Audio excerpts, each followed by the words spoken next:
पांडवों ने जब 12 वर्ष वनवास के पूरे कर लिए तब उन्हें अज्ञातवास पूरे करने की योजना बनानी पड़ी। दोस्तों,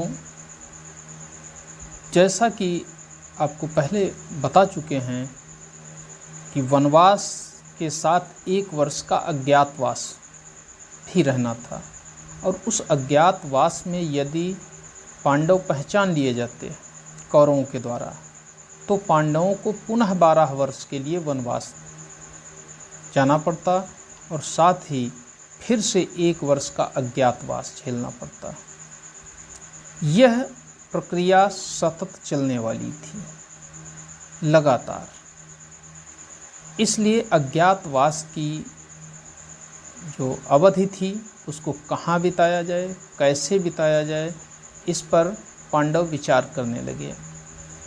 वनवास का समय पूरा हो चुका था। अब अज्ञातवास का समय पूरा करने के लिए उन्होंने हस्तिनापुर से दूर का स्थान नहीं चुना। दोस्तों, सबको पता होता है जब व्यक्ति अज्ञातवास में होता है तो जिस व्यक्ति को खोजना होता है उससे वह दूर चला जाता है और दूर जाकर छिपने का प्रयत्न करता है।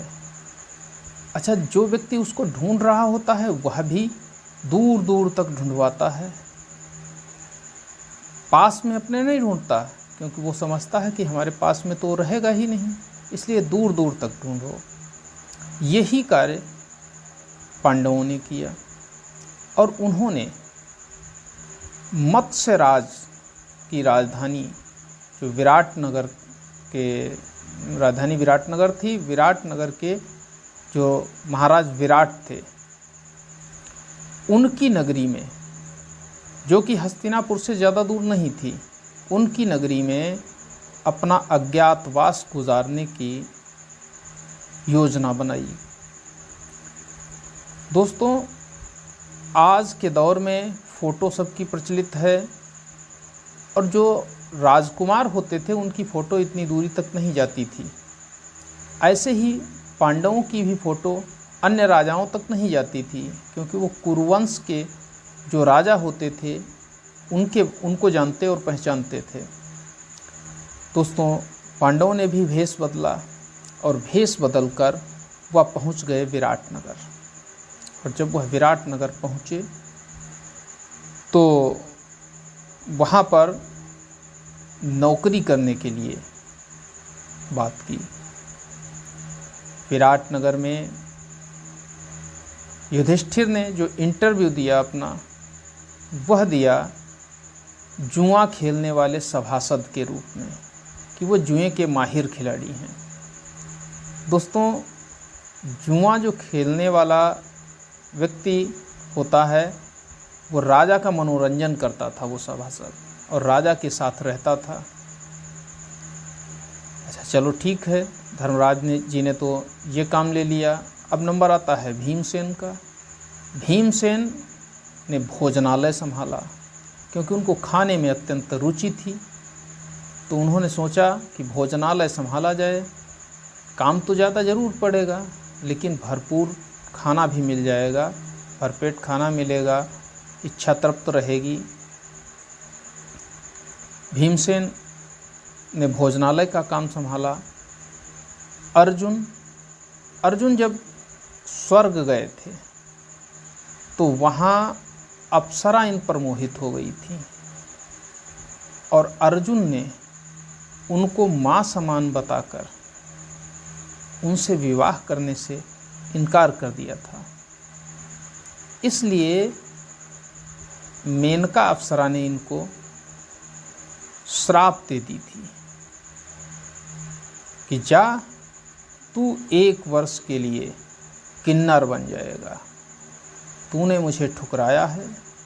कोई भी देवता, सुर, असुर, नाग, गंधर्व, कोई भी मुझे ठुकराता नहीं है। हर कोई मुझे पाना चाहता है, लेकिन मैं तुझे पाना चाहती थी और तूने मुझे ठुकरा दिया है। तो मैं तुझे श्राप देती हूँ कि तू 1 वर्ष तक नपुंसक का जीवन व्यतीत करेगा।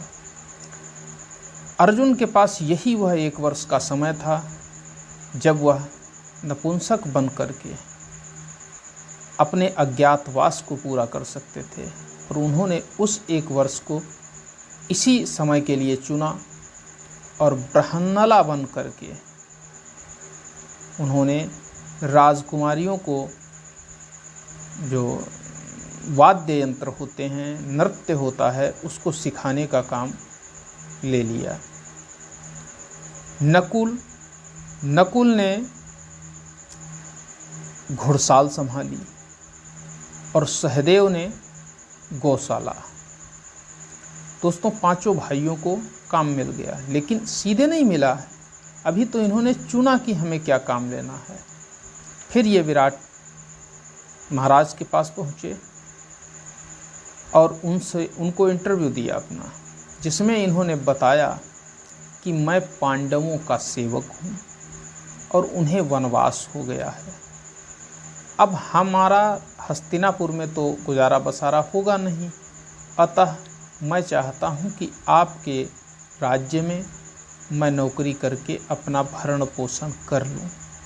सब ने अलग अलग बताया। वहीं पांचाली, वह महारानी की दासी के रूप में काम के लिए गईं। विराट नरेश को जब ये पता चला कि ये पांडवों के सेवक हैं, तो उन्होंने प्रसन्नतापूर्वक उन्हें अपने यहाँ स्थान दे दिया, नौकरी दे दी उनको। दोस्तों, भले ही विराट नरेश ये नहीं पहचानते थे कि पांडव युधिष्ठिर कैसे हैं, भीम कैसे हैं, अर्जुन कैसे हैं, लेकिन उनके चरित्र को जरूर जानते थे। वह जानते थे कि पांडव सत्य के पथ का अनुकरण कर रहे हैं, और यही सोचते हुए उन्होंने उनके सेवकों को भी सम्मान देते हुए जो कार्य उन्होंने मांगा उन्हें दे दिया गया। दोस्तों, अब धर्मराज तो महाराज को वही जुए का खेल खिलाते थे, वो भी प्रसन्न रहते थे, दोनों लोग प्रसन्न रहते थे। भीमसेन रसोई भोजन बनाते थे और जम के खाते थे। अर्जुन नृत्य कला सिखाते थे उत्तरा को, जो कि विराट नरेश की पुत्री थी, और उनके पुत्र का नाम उत्तर था। सहदेव और नकुल अपने अपने कामों में लगे हुए थे, गौशाला और घुड़साल में। अब समस्या ये थी कि विराट नरेश का एक साला था, और साले का नाम था कीचक। कीचक बहुत बलवान था। जितने बलवान भीम थे, उतना ही बलवान कीचक था, उतना ही बलवान दुशासन था, उतना ही बलवान दुर्योधन था। दोस्तों, कीचक के पास भी 10,000 हाथियों का बल था। कीचक को ये वरदान था कि यदि उसकी पीठ जमीन पर लग जाती तो उसके पास 10,000 हाथियों का बल आ जाता था। दूसरी तरफ भीम को वरदान था, अगर वो घुटने टेक देते तो 10,000 हाथियों का बल आ जाता। अब कीचक, जो कि विराट नगर का सेनापति था, तो कीचक अक्सर युद्धों में जाया करता था। कई राजाओं को उसने परास्त भी किया था, और उन्हें परास्त करके अपने साम्राज्य की सीमा भी बढ़ाई थी। विराट नगर से पड़ोसी राजा डरते नहीं थे, लेकिन कीचक से डरते थे, क्योंकि कीचक वास्तव में बलवान था। अब कीचक जब विराट नगर के महल में पहुंचा तो उसे पांचाली दिखाई दी। इसको शैलेंद्री के नाम दिया गया। तो शैलेंद्री को जो ही उसने देखा, स्वाभाविक था पांचाली कितनी खूबसूरत थी कि उनकी सुंदरता का बखान करना एक सूरज को दीपक दिखाने जैसा है। दोस्तों, वह पांचाली पर मोहित हो गया, और मोहित इस तरह से हुआ कि वह किसी भी स्थिति में पांचाली को पाना चाहता था। पांचाली को भी कीचक की कुदृष्टि का आभास हो गया, लेकिन कर भी क्या सकती थी। 1 वर्ष तो वहाँ गुजारना ही गुजारना था। अगर वहाँ से हटते तो दुर्योधन के एक से एक बेहतर गुप्तचर चारों तरफ उनका पता लगाने के लिए भ्रमण कर रहे थे। ऐसी स्थिति में सबको संयम से काम लेना था। कीचक था कि मानने वाला नहीं था। उसने अपनी दीदी विराट नरेश की महारानी जो थी, उनसे शैलेंद्री को मांगा तो उन्होंने डांट दिया। उन्होंने कहा कि ये मेरी सेवा के लिए है, तुम इसकी तरफ निगाह मत डालो। लेकिन कीचक कहाँ मानने वाला था। वो जानता था कि विराट नरेश तो हमारी दम पर ही फूलते हैं, ये जो विराट नगर है ये मेरी दम पर ही बना हुआ है। तो उसने क्या किया, पांचाली को वह अकेले में परेशान करने लगा और पांचाली से अकेले मिलने की बात करने लगा कि मुझे एकांत में मिलिए। अब समस्या ये थी कि पांचाली एकांत में कैसे मिल सकती थी। ये बात पांचाली ने अपने 5 पतियों को बताई, और जब 5 को ये बात पता चली तो 5 ने मिलकर एक योजना बनाई और पांचाली से कहा कि ठीक है, अगली रात्रि में तुम कीचक से कह देना कि अगली रात्रि में अकेले मैं तुमसे मिलने आऊँगी और एकांत में मेरा इंतज़ार करना, मेरी प्रतीक्षा करना। दोस्तों, ज्यों ही पांचाली ने कीचक से ये कहा कि ठीक है, मैं आपसे एकांत में भेंट करूंगी, मैं भी चाहती हूं कि आपसे मेरी भेंट हो जाए, कीचक अत्यंत प्रसन्न हो गया और उसने एकदम एकांत स्थान चुना, बताया कि वहां आपको आना है। इधर पांडवों ने योजना बनाई कि अब जाएगा कीचक के पास कौन। तो कीचक के पास जाने के लिए भीमसेन तैयार हुए। भीमसेन भी पवन पुत्र हैं, बहुत बल है उनके। जब वो जाने के लिए तैयार हुए तो धर्मराज ने उनसे कहा कि देखिए, हमारा भेद किसी को न पता चल जाए, क्योंकि कीचक को भी कौन मार सकता है ये सबको पता है, इसलिए बहुत संयम से काम लेना। भीमसेन ने कहा कि आप चिंता मत करिए।